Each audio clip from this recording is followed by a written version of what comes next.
हवाला मामले में फंसे मीट कारोबारी मोइन कुरैशी के खिलाफ सीबीआई ने एफआईआर दर्ज की है। कुरैशी पर सीबीआई के पूर्व निदेशक एपी सिंह समेत कुछ सरकारी अफसरों की मदद से सीबीआई के शिकंजे में फंसे आरोपियों से अवैध तरीके से पैसे लेने का आरोप है। सीबीआई ने 16 फरवरी को मोइन कुरैशी के अलावा सीबीआई के पूर्व निदेशक एपी सिंह पर भी एफआईआर दर्ज की है। मोइन कुरैशी के सहयोगी Aditya Sharma, Trimex group of companies के मालिक प्रदीप कनेरू समेत कुछ अज्ञात लोगों पर भी केस दर्ज किया गया है।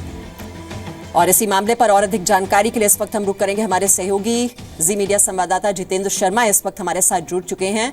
जितेंद्र, ईडी की शिकायत थी और सीबीआई काफी दिनों से इस पूरे मामले की जांच पड़ताल कर रही थी। कई शहरों में छापेमारी भी की गई, तब जाकर यह एफआईआर दर्ज की गई है मोइन कुरैशी के खिलाफ। बिल्कुल सही कहा मीमांसा आपने। पिछले काफ़ी समय से ईडी कोशिश कर रही थी कि इस पूरे मामले की जांच सीबीआई करे, प्रिवेंशन ऑफ करप्शन एक्ट के तहत मामला दर्ज किया जाए, क्योंकि पिछले काफ़ी समय से 2011, 12, 13 में जब इनकम टैक्स ने रेड की थी मोइन कुरैशी के यहाँ, तब काफ़ी सारे ऐसे डॉक्यूमेंट मिले थे, ऐसे दस्तावेज मिले थे। और जो बीबीएम चैट थी, जो कि पूर्व डायरेक्टर एपी सिंह, प्रदीप कनेरू, सतीश साना, एपी सिंह की बेटी रागिनी बरार और जो दूसरे जो इनके जो साथी थे, उनकी चैट से खुलासा हुआ था कि किस तरीके से प्राइवेट पर्सन को फ़ायदा पहुंचाने की कोशिश की जा रही है, जिसमें इन्वॉल्व थे खुद सीबीआई डायरेक्टर एपी सिंह, इसके अलावा कुछ पॉलिटिशियंस थे। ये सभी लोग इन्वॉल्व थे और जो कि कहीं ना कहीं जो सीबीआई के जाल में फंसे हुए लोग थे, उनकी मदद की जा रही थी। इतना ही नहीं, जिनके खिलाफ केस चल रहे थे सीबीआई में, उनकी मदद की जा रही थी, बल्कि जो सीबीआई के जो ऑफिशियल्स थे, जो कि अपना काम अच्छी तरीके से कर रहे थे,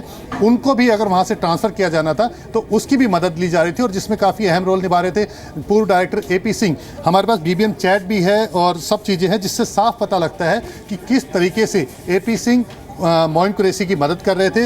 इतना ही नहीं, जहाँ पर अगर पैसे पहुँचाने की बात भी होती थी, जो फ़ायदा पहुँचाने की बात होती थी, वो भी इस बीबीएम चैट से साफ खुलासा होता है। क्योंकि अगर हम इसमें चैट में देखिए, प्रदीप कनेरू जिनका मामला चल रहा था, हैदराबाद के अंदर मामला चल रहा था, इसकी मदद करने के लिए मोइन कुरैशी लगातार एपी सिंह से टच में थे।